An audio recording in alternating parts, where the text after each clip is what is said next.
Welcome to the breakdown. I'm Allison Gill, and today I'm talking to the man himself who was on the ground today in the courtroom for a hearing about another probably unlawfully appointed interim U.S. attorney. This for the, I believe, Northern District of New York. That's And correct.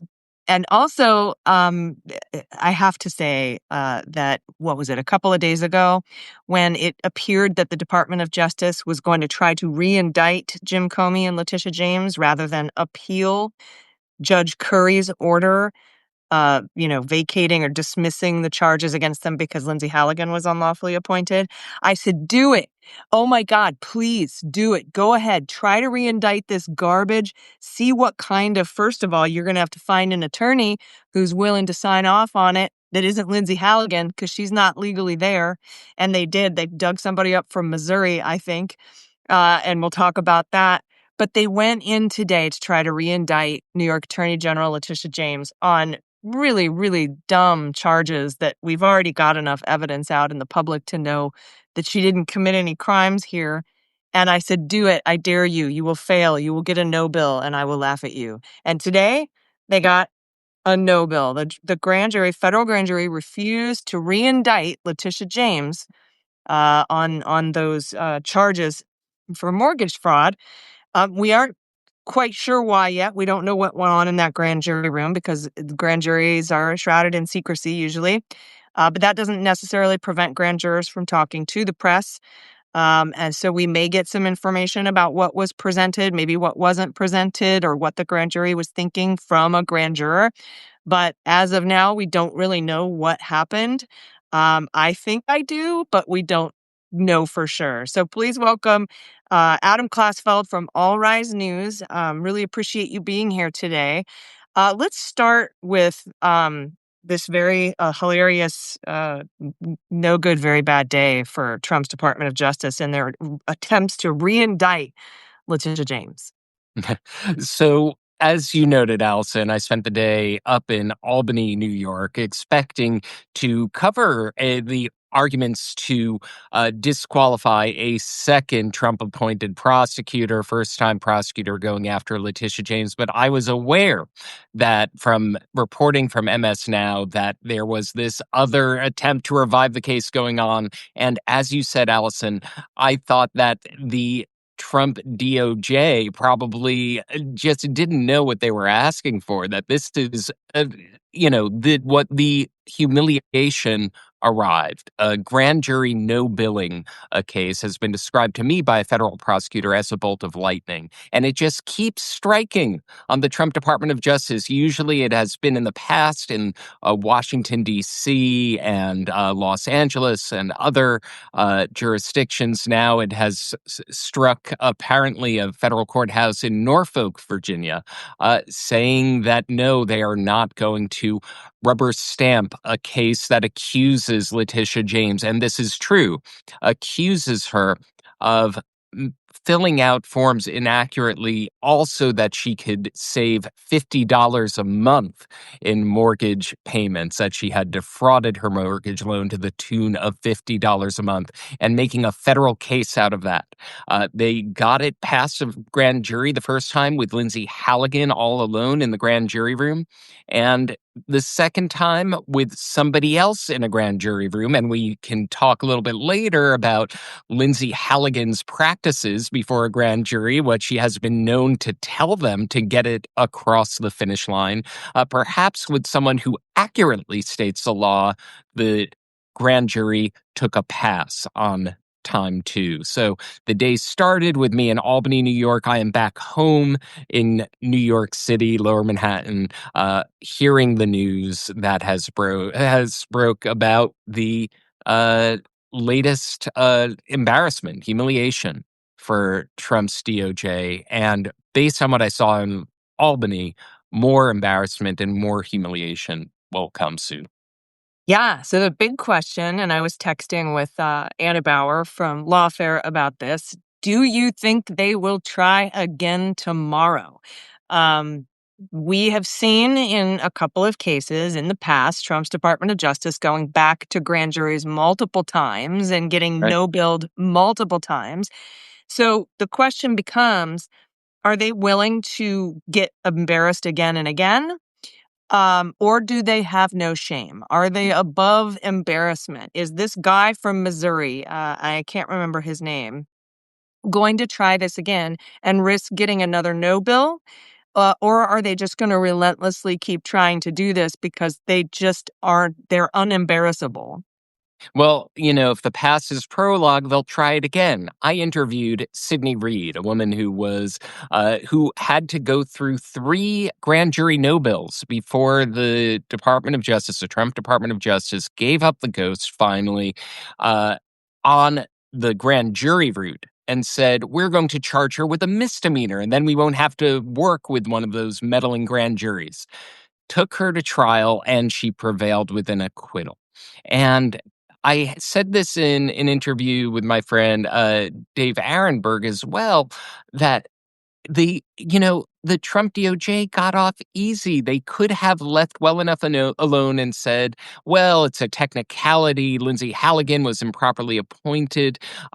We'll fight it in the courts, but we're not going to try to revive the case. We'll let sleeping dogs lie because, if we take this case forward, the defense is going to get to look into the vindictive prosecution motion. They're going to get to litigate the potential grand jury misconduct and all other ways that this can end with greater embarrassment for the Trump administration. So, will they learn their lesson? Will they learn that trying to litigate this to the hilt will potentially backfire on them? It didn't with Sydney Reed. It didn't with the sandwich guy. So far, it is not working with Letitia James. They are 0 for 2 in the Eastern District of Virginia, in the Northern District of New York, which I'm sure we'll talk about. That seems like it is also headed toward disaster for various reasons. The one going to ahead today was the unlawful appointment, allegedly, of John Sarcone. But there are other that isn't unlike those other cases that I've spoken of. It's just at the investigative stage. What's being litigated there is a grand jury subpoena. Actually, 2 grand jury subpoenas to be precise, and the cover letters. But that they haven't given up the ghost yet. We'll see if they ever do. Yeah, so let's talk about a little bit more about John Sarcone and that hearing that you were at today. A judge is trying to decide whether to quash subpoenas into Letitia James because Trump's Justice Department is investigating her for her lawsuits that she brought against the National Rifle Association and the Trump Organization. That, the one against the Trump Organization resulted in a $450 million fraud fine, which they reduced quite a bit at a second court, at a little bit of a higher court in New York State. They have different names for their courts. It's not called the appeals court in Right. New York The State, but appellate division. yeah. And so but that's that particular case. And so they were investigating her for her. Oh, they were investigating the investigators, which is their gig, right? That's what they do in the Trump administration. They investigate Bob Mueller. They investigate Jack Smith. They investigate Letitia James. They investigate Fonnie Willis. And so the judge today heard arguments because I think Tish James filed to quash these subpoenas based on the illegitimate appointment and unlawful appointment of the U.S. attorney there. This is the same kind of situation with Sigal Chattah, with Bill Asalee in Los Angeles, Alina Habba in New Jersey, and now Lindsay Halligan in the Eastern District of Virginia, where Sarcone became the deputy attorney or U.S. attorney and then appointed himself U.S. attorney, like did all these trying to go around advice and consent of the Senate to be installed as the interim U.S. attorney in the Northern District of New York, up in Albany where you were. And from what I hear and what I'm reading from your reporting at All Rise News and from your posts on Blue Sky, it didn't go well for Mr. Sarcone today. The judge did not make a ruling from the bench, but it doesn't seem like it's going to be a favorable ruling in Sarcone's case. What did you notice? So the judge who's presiding over that case, senior U.S. District Judge Lorna field. She's from the Southern District of New York, and she played her cards close to the vest, right? She did not let on her ruling, but I will say in her grilling both of the sides, she got all of the information that she needed. And I would be shocked, absolutely shocked, if she became the outlier judge, the first of any district court and appeals court that has looked at this issue and said, the way that John Sarcone got into his post is hunky dory, and these subpoenas can stand. One of the things that she elicited during her questioning of the government in this case was that it's John Sarcone's signature entirely on the subpoenas. And it says underneath his signature, acting U.S. attorney. And one thing that you said, you got to the heart of it, in circumvention of the advice and consent of the Senate, because this is about the appointments clause to the Constitution. This is about following the law set out by Congress in the Federal Vacancies Reform Act. And John Sarcone, after his 120-day tenure, and a rather scandal-ridden tenure in the Northern District of New York, we can go into that, the judges of the district refused to extend his term. So any action that he took since that time, including subpoenaing the office of the New York Attorney General to kind of gin up a federal crime out of pursuing two successful lawsuits, that makes that subpoena suspect. So she got that admission from them. She sharply questioned both of the parties about the fact that Pam Bondi, like she did with Lindsay, like she did with Alina Habba, retroactively designated John Sarcone as a special attorney. Just this week, the Third Circuit said you can't do that. That's a way to indefinitely circumvent the advice and consent of the Senate, circumvent federal law in the way we do things. So we have small d democratic accountability. And just a couple of facts about Sarcone. I mentioned the scandals in his office. It didn't come up in court, but it's interesting background. Sarcone, a couple of months into his appointment, said that he was the victim of an attempted murder outside of his hotel in Albany by an undocumented immigrant. Surveillance footage goes public. We see that the encounter, however scary it may have been for Mr. Sarcone, doesn't fall anywhere near that standard. The attempted murder charge collapses into a misdemeanor menacing charge, and local reporters, God bless local journalism, scrutinizing the police records in the case, find his address and see it's a boarded up home. So there is a concern of, does he even live in the Northern District of New York? So all of this was potentially in the background and maybe in the minds of the federal judges in that district when they decided, no, this former Trump campaign lawyer with no prosecutorial experience, he's not a guy that we think is qualified for this job. We're not going to extend his appointment. And to this day, he has been serving in that position without the advice and consent of the Senate and without the approval of the judges of his district. Now, I've got about 5 more minutes. So really quick, did you say whether or not Sarcone was the only person that signed those subpoenas? The only person, and as a matter of fact, the attorney for Letitia James made the point that it's even calling out more for quashing the subpoenas than it would be in dismissal in the case in Virginia, because in the case in Virginia, at least you had the signature of a grand juror. He did this solo. He walked in, and that if you go ahead with this, then you can take any old person off the street, have them sign a subpoena against a president's political enemies. Makes sense.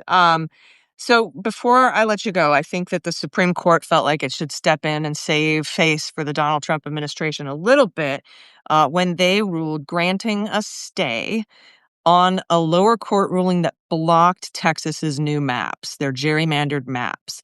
And it was very obvious from the get-go, and the dissenters, the three liberal justices, mentioned this, that this was a racial gerrymander, because Greg Abbott came out and said, this is a racial gerrymander. And because the state speaker of the House down in Texas said, this is a racial gerrymander. Hmm. And so for the Supreme Court to say, we're going to stay this, the majority opinion written by good old Sam Alito, said this was a political gerrymander, not a racial gerrymander. And the three liberal justices are like, are you fucking kidding me? Like, they were like, no, this is definitely a racial gerrymander.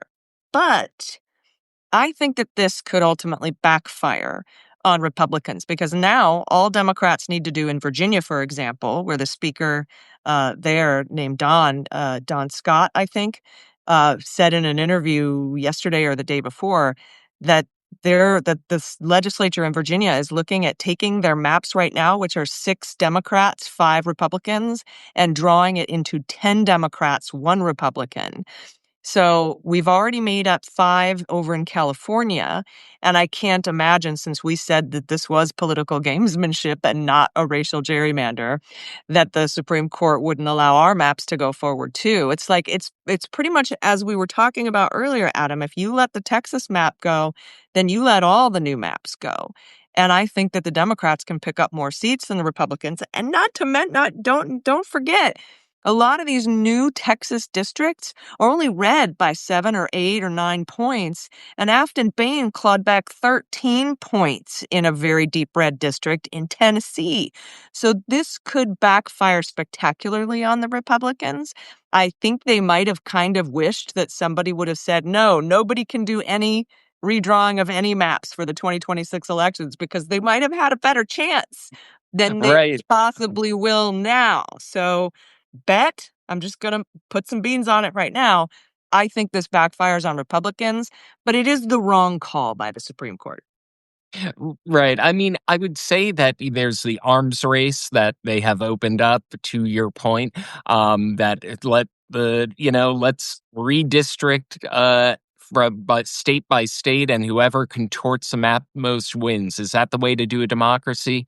But to the point of what the Supreme Court did, it's worth mentioning that the lower court's opinion that had blocked the maps as racially gerrymandered began with an epigraph quoting Chief Justice John Roberts. It was a long conservative reasoning saying that we need to be racially colorblind in making these maps, that even to redress historic wrongs, that opportunity districts are being called into question in a case that's currently pending before the Supreme Court. So how do they reconcile that? It was notable to me that Chief Justice Roberts did not appear. His name did not appear either in the concurrences or the dissents. He maybe doesn't want to be associated with it, but in order for that stay to have been granted, it had to have been more than those 3 folks on the right flank of the court versus 3 liberal justices on the left flank. So this could be a great embarrassment for Roberts, who has tried to persuade the public over and over again about the legitimacy and the balls and strikes nature of it. And here he is, apparently maybe aligned with the flank of the court that has paused a ruling that quoted him and his philosophy. Yeah, and he really should have put his name on it. He's a coward. He should have let us know which side he came down on, and whether this was a 4-3 or a 5-3 or a 6-3 Mm. ruling. I think that it's going to backfire spectacularly for Republicans. All right, I got to go. I got to jump in the studio to record the Daily Beans and then record the Beans Talk video podcast, which is brand new. You can watch it for free at the MSW Media YouTube channel. But everybody, if you have a chance to support Adam Klasfeld's work, you can do that at All Rise News here on Substack. He doesn't have any corporate sugar daddies paying for his trips and his lodging and his trains. So please, if you have the means, please support and become a paid subscriber to All Rise News. Thank you all so very much for joining us, and we'll see you next time. We'll see if we have a second or a third true bill in the Tish James case, my friend. Thanks so much, Allison. And everyone should also support your great work. I appreciate you. Everybody, we'll see you soon. I'm Allison Gill. Bye.